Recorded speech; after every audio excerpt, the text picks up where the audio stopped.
Hi, Albert here with Mainland Cycle Center. Today I want to show you the 2017 Kawasaki Z900 and this is the ABS model in metallic spark black. It's a combination of metallic spark black and flat metallic spark black, so you've got a couple pieces that are kind of a metallic-y black, but a flat finish instead of a glossy finish. This bike, a lot of anticipation with this bike actually. In the Kawasaki line here in America, this is going to replace the Z800 and the Z1000. So here in the United States, we're only going to offer the Z900. And wasn't really sure about that when they told us all that, but after riding this bike and studying a little more about this bike really is a fantastic motorcycle.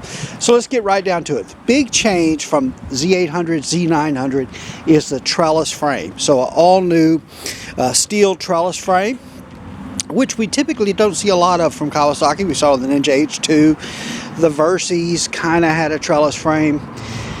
But on our four-cylinder bikes, we just didn't see much of that other than with the H2. But the new trellis frame, the cool thing about that is that trellis frame lets shed a lot of weight. This bike is 46 pounds lighter than the Kawasaki Z800. Inline four-cylinder motor, very similar motor to the Z800 and the Z1000. Now we call this a Z900. This is 948 cc's, so really a 950. If they'd have made it 960 cc's, they could have easily called this a 1000 for marketing purposes. But they call it a Z900. It's 948 cc's. Super smooth. This bike is very smooth. Has a 6-speed transmission. It is liquid cooled and fuel injected. Now, that 6-speed transmission on these, 6th gear on this is an overdrive. Now, when we say overdrive, what we mean is that you have two transmission shafts, an input shaft on the transmission and an output shaft on the transmission. So when we say overdrive, we mean that for every turn going into the transmission, you're getting more than one turn out of the transmission. So you're overdriving the transmission. And so that's what they mean by overdrive. So this bike, I went and rode this bike, and at 70 miles an hour, this bike was turning 4,500 RPMs.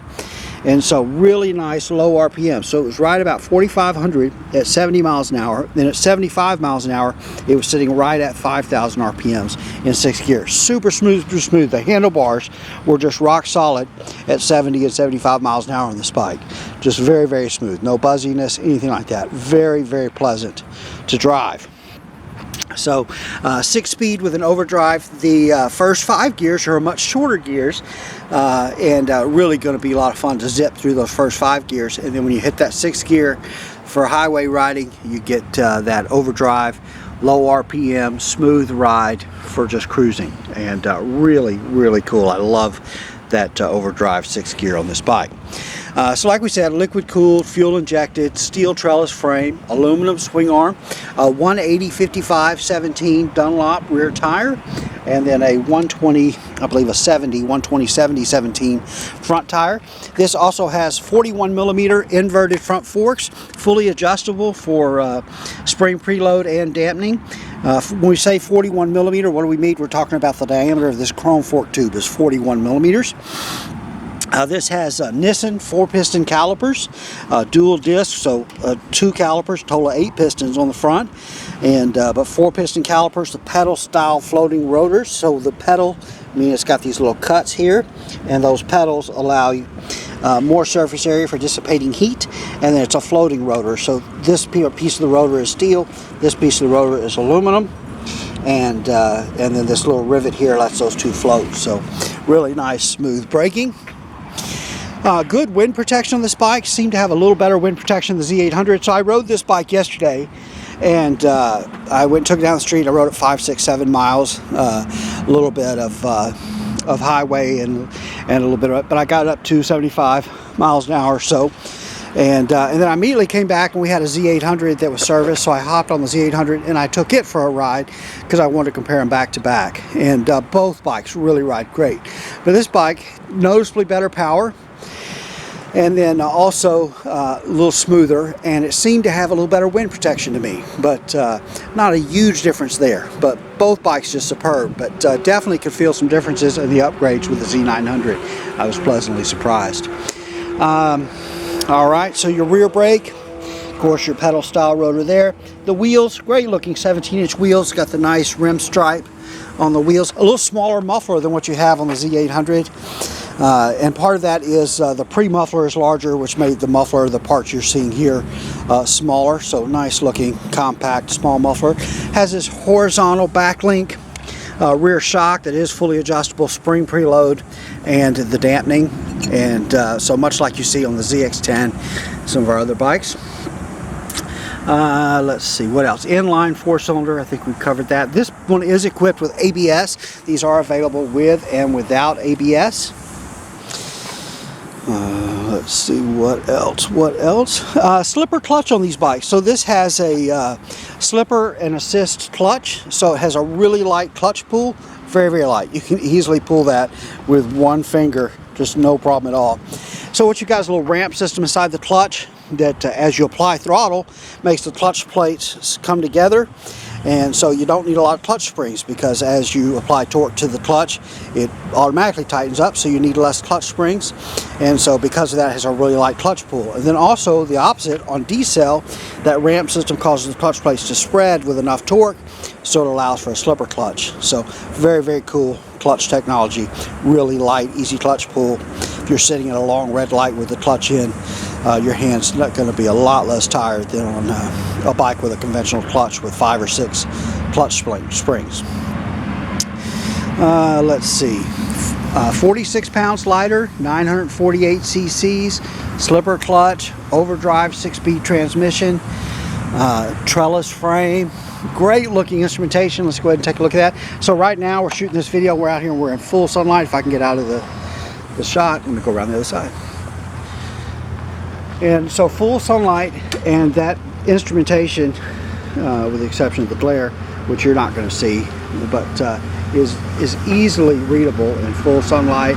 And it also looks great in the dark also. It also looks great in the dark also. But let's go ahead and crank her up. Why not? So fuel injected, we just push the starter button.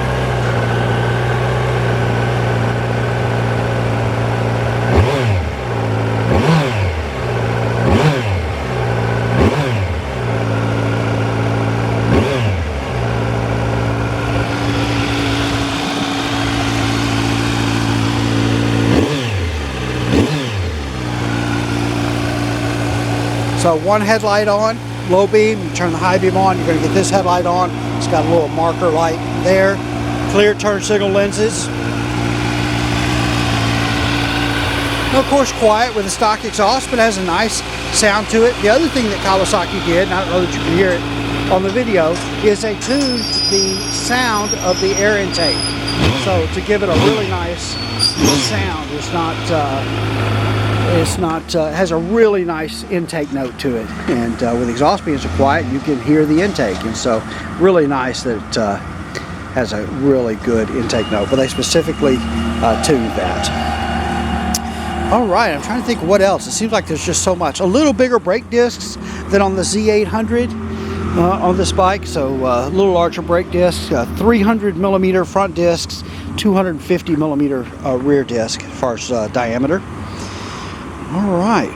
Well, I tell you, if you're looking for a naked bike, the Z900, just really a fantastic bike. Really rides smooth. You can definitely feel the lighter, the 46 pounds. You're going to notice that. The 948 cc motor, just really good snap to it. Runs great. And then that 6-speed overdrive, fantastic for the highway. So if you want something fun to zip around town, and then you also want something that you can get on the highway, maybe take 3 or 4 hour trip on, no problem. You can do that with this Z900 without just feel like you're wearing it out with that 6-speed overdrive. All right, well, that's a look at the 2017 Kawasaki Z900 ABS in metallic spark black. We are Mainland Cycle Center. We're located in Marque, Texas. We're about 30 minutes south of downtown Houston, just off of I-45. You can find us online at mainlandcyclecenter.com or by phone at 409-948-4969. And we would just love it if you'd give us a call, shoot us an email, or even better, come by and see us in person here at Mainland Cycle Center, where we'd love to help any way that we can. Hey, thanks for watching.